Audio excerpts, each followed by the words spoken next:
if you find something that you're passionate about, it doesn't matter what age, but especially in sort of younger ages, I think it's critical to just to obsess over it, you know, to not just encourage it, but pursue it, chase it.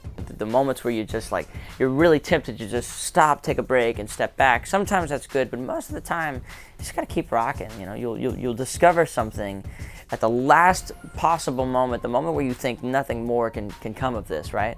I guess what I'm thinking of when I say all this is like the studio world, right?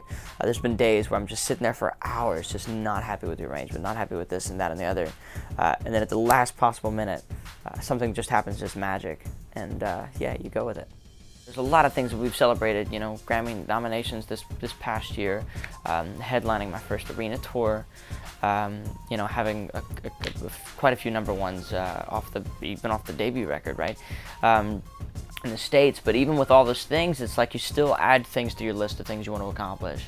So the sort of title of having made it should always be just a bit further down the road, you know. Ultimate career goal would be to be able to tour just all the time, consistently and continuously.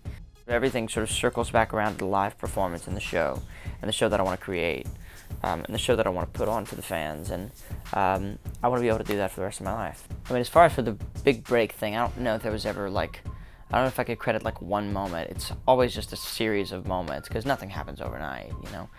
Even the things that seem like they happen overnight didn't really happen overnight. So yeah, there's a lot of people making music, you know, and a lot of, I mean, I suppose sort of competition's a popular word for it, but in my opinion, it's just like everybody does something different. I wouldn't try to be any one particular artist because they're already doing that. No, by the way, they're really good at it, so why try? But I think as long as you're true to your thing, you know, and you've got your own sound and whatever it is that makes your sound, your music, your lyrics, your show different, you embrace that and you sort of accentuate that in some sort of way. You sort of make sure that that's paid attention to. Because yeah, that's what separates you. You know, I feel like that's in anything, not just music. But yeah, and then the competition part of it sort of goes away. You know.